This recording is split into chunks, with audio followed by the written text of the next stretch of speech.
into it. We got a new type of video. We got a video from New Rockstars. We got Marvel Studios X-Men 2028 major announcement. I know that Doomsday is dropping towards the end of this year, and in the brand new day trailer, they talked about Spider-Man's DNA mutating. And if you didn't know, Marvel for a long time couldn't use any form of the word mutant, whether that be mutating, mutate, mutant, and that is because Fox had the rights to that IP, like the X-Men IP of Marvel, right? So this is New Rockstars, Marvel Studios X-Men 2028 major announcement. As always, I prefer to like. It's your man Sly, Silent Hill Talent, brought you some content. Without further ado, let's just hop straight down, man. I'm hoping to hear good news about my GOAT Cyclops. What just happened?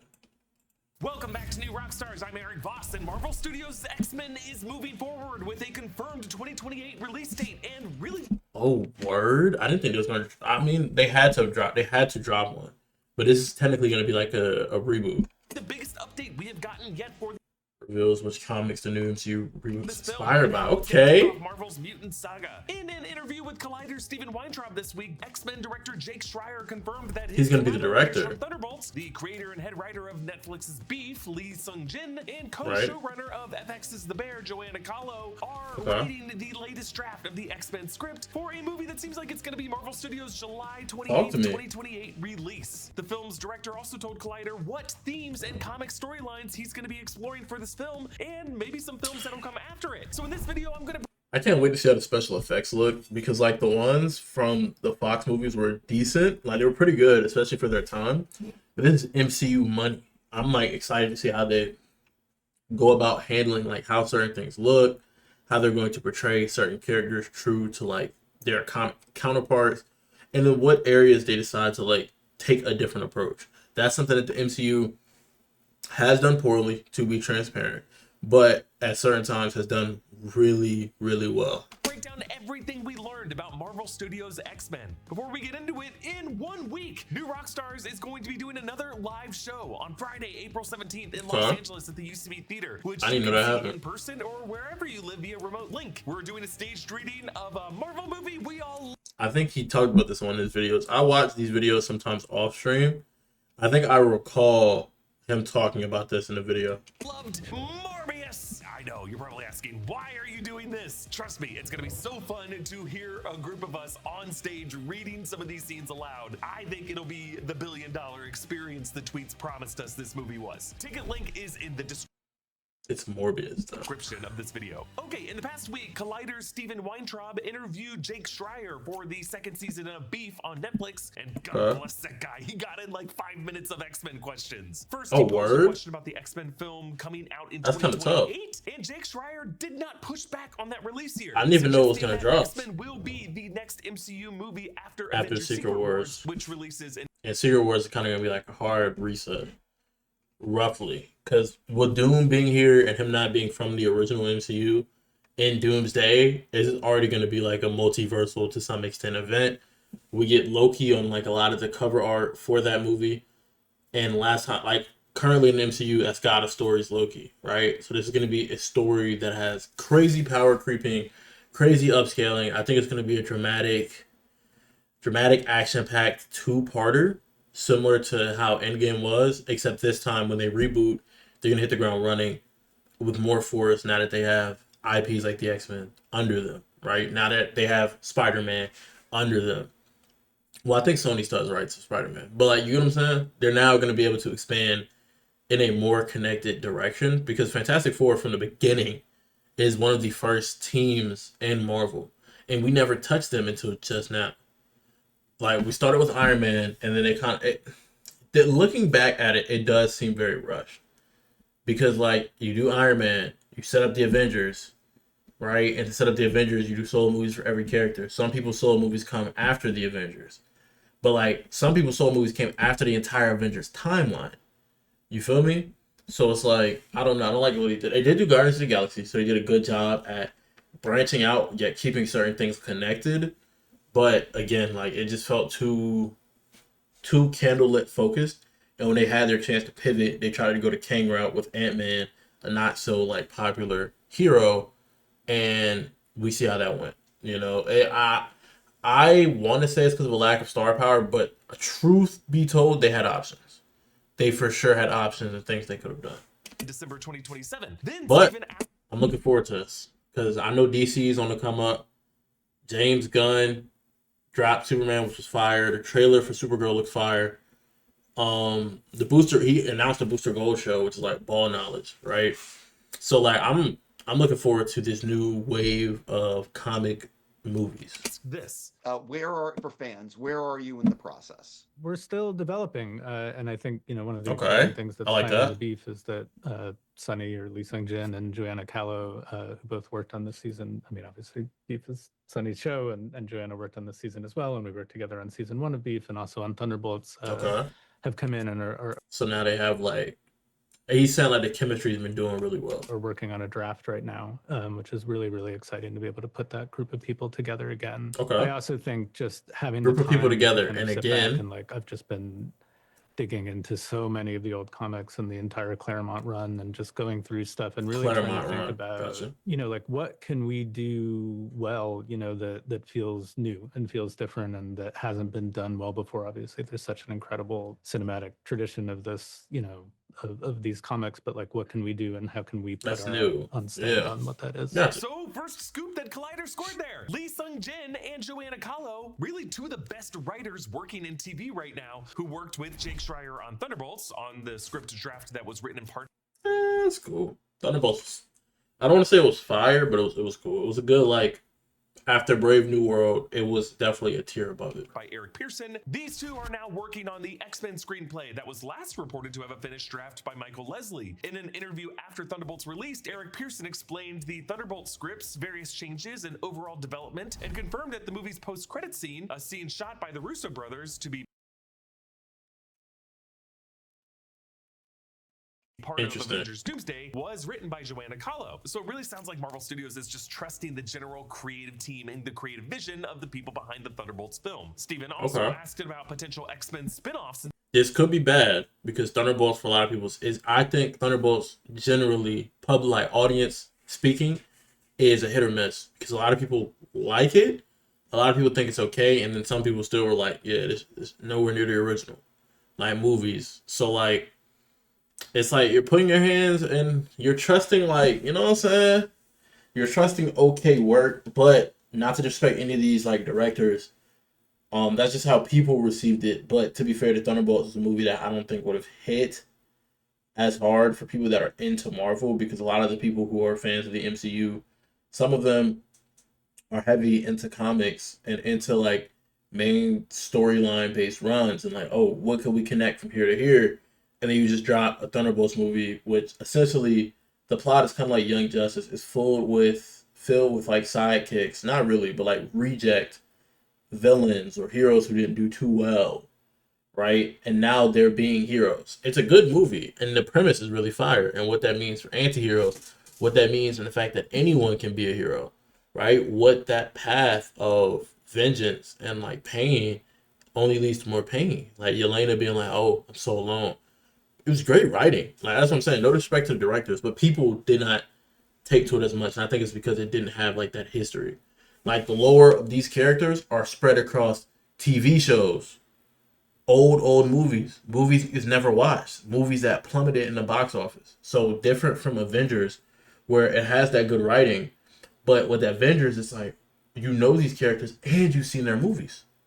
Like, you have that connection to them. So you're more attached to the story. And even if the story was a 5 out of 10, you're going to be like, oh, this is 5. This gas. But with the Thunderbolts, that wasn't there.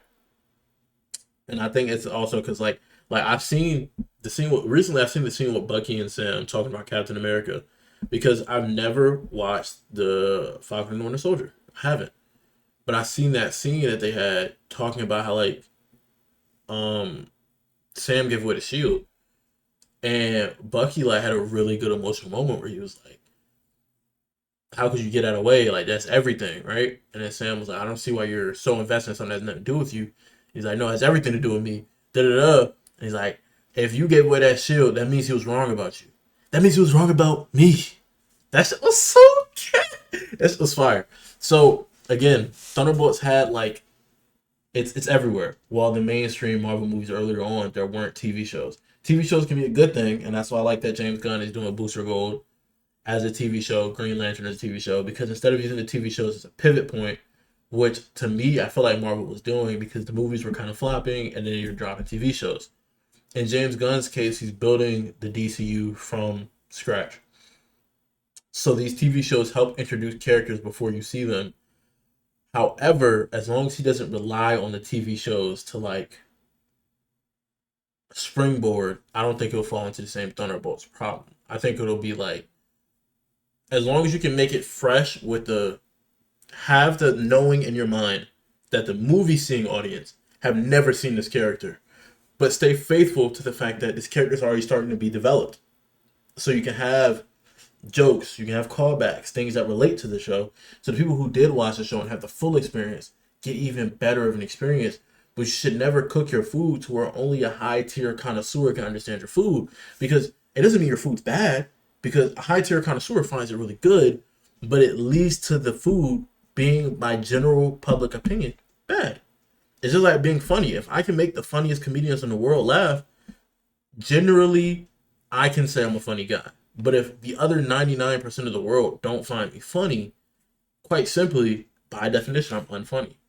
So again, no disrespect to like the directors. I think they're doing their thing, but I think something that a lot of movie, and I'm not a crazy movie review guy, so you don't gotta take what I'm saying too personally, but I think something they could do better is keeping that separation without completely ostracizing one or the other. And I think that is a difficult thing to do, which is why I'm not busting their chops about it. It's just an interesting note to pick up on. Sequels. This is obviously not going to be a one and done situation. So how much, when you guys are working on the script, are you thinking about like sort of the track of where this is all going to go? Because, it is going to eventually go somewhere. Yeah, I think that obviously, first things first, like we have to make one great movie. Right. But we always have Pull an the eye as people. we're talking Big about bang. it to what are the different places this can go, what are the places that Right. it's been in the comics, what hasn't been explored. I think that's the most important thought as a watcher, because once you watch it, you want part two. For example, Black Panther, great movie. I'm leaving the theater like, I gotta see part two. Ryan Coogler does good work. Even Wakanda Forever, which I don't think was a bad movie. I don't put it at the same echelon that I put Black Panther 1. I don't think it has the same magic and spark, and that is it's not the writer's fault. It's not the people's fault. It's just you get attached to a character and then character changes. It's like, you know what I'm saying? But the point being, when you watch something that's good, we as humans fall into an effect that it's never enough. It's like if you have good food, it's never enough. You want consistent amounts of good food. You want to see things chain together and get that satisfaction, that chain reaction. So it's like, we can live with a one and done explosion, but we are much more suited for like this gradual increase. And to be fair, nowadays people's attention spans are shrinking. So you would think you don't need a gradual increase. You need like just to put something out. But no, you need like each increase to be a big bang and a big bang. Each one needs to be an Oppenheimer compared to the last. And that's very difficult for movie writers to come up with, not due to a lack of talent, but again, with development, with anything. Like even if you look at modern day science and technology, you go as far as you can down one line, and then like say we've mastered fire. After we've mastered fire, the next thing we may master might be microscopes. It might be, I don't know, chemical explosions. It might be alchemy, right? So it's like these two skill trees are related to each other because they're both science. And relating it back to the movies, these two movies are related to each other. But once you've progressed to a certain point, we need the next branch that is like a parallel, that is connected, but doesn't truly just feel like something rushed or something that's going to run out. As much, and how can that be incorporated, and what are some of the different avenues that we could take that feel like kind of less trodden path, that we could go down, but those ideas are always out there as we have the discussions. Stephen then pitched for Wolverine to be a true comic accurate short king, to which Schreier kind of laughed and sidestepped the question. And then this part of the interview finished off with Schreier saying this about how the interpersonal dynamics on shows like Beef and The Bear naturally lend themselves to the soap opera dynamic that he's hoping to explore in Marvel. With X-Men. Okay, I like that. I think that one of the things that, that I love. That's good writing. Sonny's writing in Beef, and that, you know, he and Joanna are both so great about, you know, she co-created The Bear, and, you know, the two of the, you know, most kind of interesting shows on television right now, I think, is that ability to take these very kind of small interpersonal dynamics and explode them onto this much larger canvas, you know, in season 1 of Beef, and people will see in season 2, but that it always starts from the personal. And when you go back and you read all of X-Men, and you see how much of it was also, you know, obviously like the ideology is a huge part of what drives the narrative, but also the interpersonal, and there's a soap opera quality. There you go. It, you know, when you go back and read those original comics, that I think, yeah, soap opera is the method, bro. The last peak form of media that we have, no disrespect to movies, but to think of comic-wise, the last like real peak is when we're dropping like those shows. Like even Batman Brave and the Bold kind of has like this soap opera dynamic, despite the fact that like, no, I wouldn't say it's like Teen Titans Go, where like you lose plot, but even Teen Titans has like this soap opera dynamic. You go to the Arrowverse, right? The Arrow, gas. I watched the Flash first, to be honest. I like was pump faking saying I watched the Arrow and I had it, and I'm watching it now. Gas, bro. I'm gonna watch Supergirl next, but Superman and Lois I've seen a lot of clips of. Pretty gas. It's okay from what I've seen. Once I watch it, I'm sure I have a different opinion. But you get what I'm saying? It's like that soap opera dynamic. Legends. That soap opera dynamic is very powerful, and it can write itself into a corner. Like when you make a bad decision as a director, and it's like not to like take shots at directors and creatives, but when you're the leader, when you're the captain of a ship, you will be responsible for successes, and when it pitfalls, people are going to look to you first, right? But that soap opera dynamic, when done really, really well, chef's kiss. It's going to be loved. It's going to be adored. And if you do go the route of TV shows, it adds to that effect of having the two things be separate without completely like ostracizing one from the other. They are aware of each other's existence. The information here and here built off of each other, but you can't have them be so like here to like I have to watch this to understand this amalgamation that you're putting together. You know what I'm saying? It needs to be like a double helix. That's the best way to put it. A double helix represents the way our DNA operates, but like those two parts are connected by like these branches. They don't just crash into each other. That's what needs to be done. That double helix is what makes it great. It's just like how with the Arrow, everything's happening with the Arrow, but there's these little branches where like you get an episode in like season 2 or 3 where Barry is there and he's like, yo, I don't know what to do. I got these powers. I want to help people. That connection, they won. Because even in watching The Flash, it's like I don't see those little moments. But I can watch The Flash without having to watch The Arrow. That's what I did. And there were no problems. And sometimes when there's crossovers, like if you skip an episode, obviously you're lost. But in terms of the two independent shows, the middle piece, yes, you need to watch both to understand it. You can still follow the story adequately without having seen both, right? But it's helpful to have seen both when you're talking about starting on episode 3 of a crossover series. And you just missed 2 episodes of the plot. It's not that you have to see both shows, but you need to see the beginning of the crossover series to understand it, right? But I think that double helix model, I'm going to keep that in my head. That is my like go-to, I would say, for like comic films. Because they can just keep their bag into films. But as you've seen nowadays, budget for films has gone up and production quality, not quality, but production speed of films and varieties of films have slowed down because people are in the market, both for media in terms of films and video games, are just IP hungry. They punch on IPs. They're afraid to try something new. And in this comic space, when we say try something new, that doesn't always mean go away from the comics, because in the comic space, there's so many comics untouched to where like trying something new isn't, I'm going to take this perfectly good comic and take it whatever way I want, because then fans are not going to like you if it doesn't go the right way. Like, think about that. If you have the ability to take a comic or an IP, and there's 2 routes. There's a safe route where you follow it faithfully. People can like it, people can dislike it because it's not original. But to be fair, when we're talking about comics, not everyone's seen all of the comics. So unless you're choosing a very, very mainline comic, you're not going to hear a lot of complaints from people, right? But if you go the alternate route to do whatever you want and you use this IP just as like a guarantee that you're going to get some type of audience, there's a chance that you do whatever you want is genius, because again, When you take those risks and it goes well, you're a genius. You take those risks, they go wrong, you're a dummy, right? You can take those risks and go well, and it's like, oh, shoot, this studio's fire. But if it's lightning in a bottle, it's not happening again, right? Or it can go terribly, and people are going to, poop on you and say, like, oh, this is trash, right?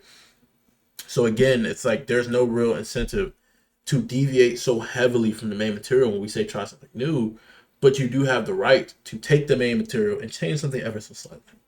See how people react to that. And then you can have that one little thing sort of ricochet of events and following series that build up to something new. And then it's like, oh, that's P. That's how that happens. You start something new, piece and piece. It's like chipping away at a rock with a pickaxe to build a statue of something. You don't just smash the rock as hard as you can. You don't just change whatever you want. Boom. No, because you're going to break all of the rock. No statue. But you also sometimes can follow the blueprint, and it takes more time that way, which you're guaranteed to get what the people are looking for. But what they're trying to do, the middle ground they're looking for, that double helix, is hitting it at precise angles and changing something ever so slightly to have the final piece have like a sharper jawline. Or, oh, while I was building this, I made a sword. Now that the person you want me to draw a statue of, they're holding a sword. That comes out well. That's what they need to master. And I like that they're allowing more creatives to work on these projects. Because, again, James Gunn did great work with Guardians of the Galaxy. And I like that he was able to make Superman not feel like Guardians of the Galaxy. I like that. I like seeing an interview of David Cornsweet, like, not arguing with him, but being like, yo, why would I say that in this scene? Like, I'm supposed to be telling him how I'm human. This don't sound very human. And then he breaks down to him word for word. No. He literally put his arm over him. I love that passion for the project that you're presenting to us. You're not trying to meet a deadline. You're not trying to pump out, we need something. We need money. This is, you love this. You live by this. He was like, no. That's why it's important. Because of you're human. Because of this flaw that we're seeing, you're putting the man in Superman. And then, of course, I was like, all right, bet. And did the retake. That's what I want to see. And I think directors like these outsourcing from what, like, it's just like voice acting. How a lot of characters are voice acted by the same voice actors. Yes, that is useful because these people are talented. I could look at it from the artist perspective if you're robbing from like artists that don't have a shot. But B, I'm really thinking about it of these people are supposed to have unique voices. Sometimes, yes, my GOAT, Yuri Lowenthal, you can be Simon, you can be Spider-Man, you can be Ben 10, you can be Michelangelo, you can be Sasuke, right? But if a character is not supposed to sound like Yuri Lowenthal, don't force him into that character. I don't like that concept. You get what I'm saying? Because then the people who could have done that rough and gruff character that they want to do could have taken that. And when you diversify, like how they're doing, like getting directors from actual projects that score well and going, okay, let's say you acclimate to this environment, that allows for like a certain mingling of those different cultures. The cultures from like the show etiquette and the soap opera etiquette to the cultures of comics. That collaboration, that like as humans, the collaboration of things is what's made us great. Having writers who understand both of those things and how to kind of drive that ideology from more personal riffs. Like if we can get all of those things right, then in a way, that's the thing that'll feel most honest to what X-Men can be. Now, one of these two writers, Lee Sung-jin, was also asked on the Beef Season 2 red carpet by Variety who his favorite X-Men characters were. Do you have a favorite mutant? I do. His voice low-key tough. I like his voice. It's very unique. Who his favorite X-Men characters were. Do you have a favorite mutant? I do. Although Scott Summers? The other day, and then the internet went crazy with it. So, but Gambit, I love Gambit. You can't hate on Gambit. Gambit's the GOAT. Enough said. I love a lot of the side characters. I love Jubilee. I wouldn't say she's a side character, but okay.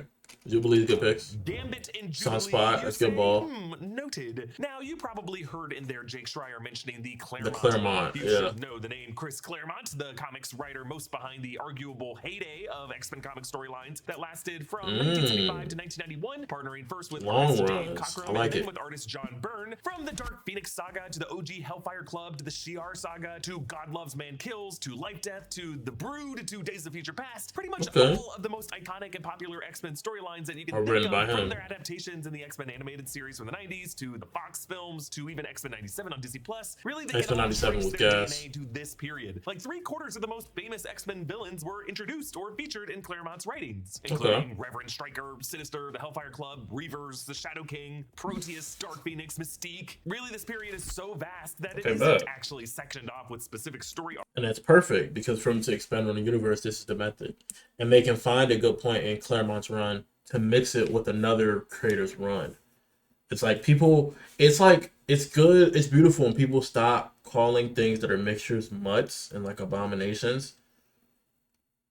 Sometimes mixing something and putting your own creative spin on it and taking two different cultures. Like some people, not to like bring this into race or anything, but some people have people that are biracial and they're like, they have to pick. No, because then you're trying to tell someone to put one culture over another culture. No, they have the choice of adopting certain principles from different cultures that they want to associate with. Because if you were a pale white man, you went to Jamaica and you start learning the culture, you start speaking with a Jamaican accent, there's nothing wrong with that. So why would you make someone who has the like beauty of being able to claim cultures and it not being like, oh, I'm claiming it as like a learner. I'm on the outside looking in. It's like I'm on the inside too. Bring it to these comics. Being able to mix runs and make true greatness is peak. And being able to connect these runs written by different writers that weren't meant to be connected is a crazy feat of like not only intellect, but having that ball knowledge and that depth and that passion for the project. The way later eras tend to be, it's actually just more of an ongoing soap opera where sometimes characters are just chilling by the pool. Something everybody I've ever met in Los Angeles does is joke about how broke they are. That's fine, but if you're feeling weighed down by Stop, Pete. Stars, pdsdebt.com/newrockstars. So really by saying Claremont run, Schreier is basically saying original recipe and kind of like playing the hits the way the 90s animated series aimed to do, and X-Men 97 seems to be doing by picking up that continuity. He's not saying. I didn't know they drew Jean, so like, I mean, she's pregnant, right? That's series aimed to do, and X-Men 97 seems to be. I think it's the angle she's standing. Huh, that's interesting. X-Men 97 was so gas, bro. I had a good character arc for Aurora. Bishop was in there. Gambit and Rogue had a great character arc. Wolverine had a decent character arc. Cyclops. Picking up that continuity. He's not saying that he and his writers found some obscure villain or story arc that hasn't been adapted yet. I guess he did indicate that he's trying to find a less trodden path, but I don't think he's talking about like a storyline that has never been explored, but rather the way that storyline would be executed. So when he says something new and different, he's really saying something new and different compared to past cinematic adaptations, which means how many of those past X-Men movies actually allow the mutants to look and act and deal with the conflicts that they do in Claremont's era of the comics. So I don't think they're going to worry too much if a specific storyline was already covered in some other animated form, because in their minds, they're going to do it their way. The relationship dynamics that they can explore how they execute action actors. Now, to be clear, execution clears like there's nuances to this, but 9 times out of 10, execution is going to clear the grandiose of the plan, the Shakespearean nature of the plan. Because a C-tier plan executed perfectly can be performed at a level to where it's almost a B-tier plan. But if you have a B-tier plan and you execute it poorly, S-tier plan, you execute it poorly, it no longer is S-tier. It drops in quality. So it's like if you're in a situation where you're going with a C-tier plan and that can be executed perfectly, or going with a B-tier plan or A-tier or S-tier or even F-tier plan. If F-tier is the only plan that you can get off, you're going to want that to be executed the best way possible instead of sitting on your hands trying to come up with an S-tier plan to pull you out of F-tier situation. You got to take it step by step. So to be so adamant about, instead of forcing this like newness and just creating something new, knowing all these directors and he's calling the shots, they're not out of touch with the audience. As Swoozie said when he was talking to the people behind the companies, right? They trying to talk to people like Swoozie to figure out what people want to see in terms of advertising. So what makes you think they know what we want to see in terms of story? So instead of changing that, he's taking the story that we already know and love. And not a lot of people know this story intimately. So he's not only fleshing out intimately so it can be seen in a new light, it's being executed in a way that gives a fresh air that wasn't there when it may have been executed prior.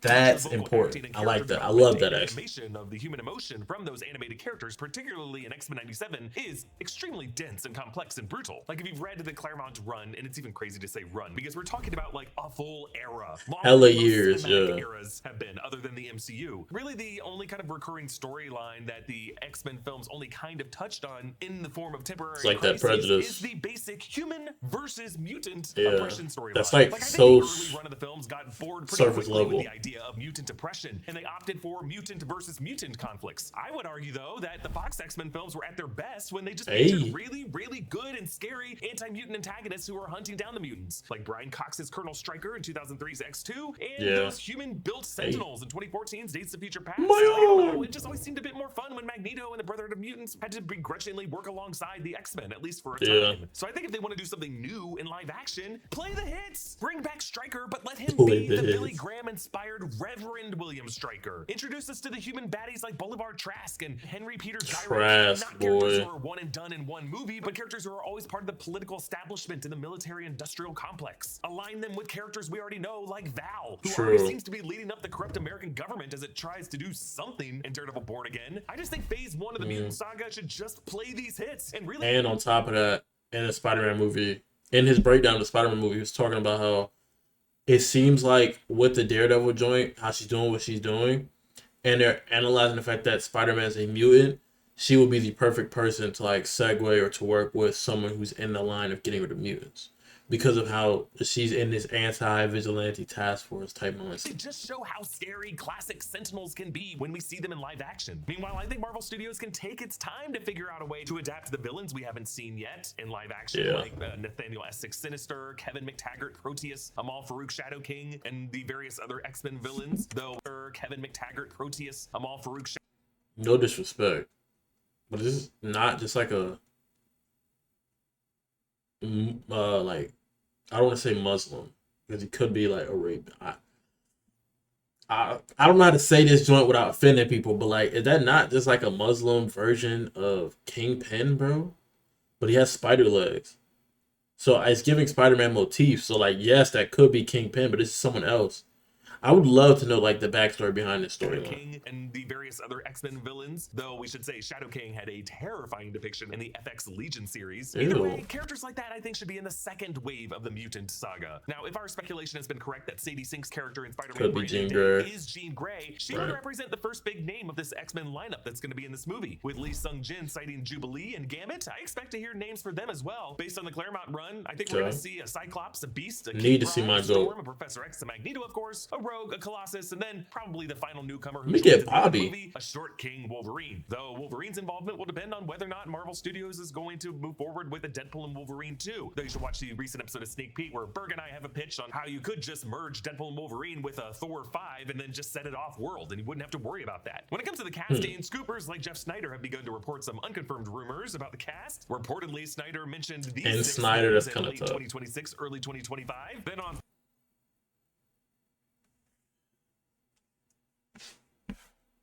So his prediction of Jean Grey will be accurate according to this. Rogue, I've heard that being shot up. She does look like a decent Jubilee. These aren't bad casting picks.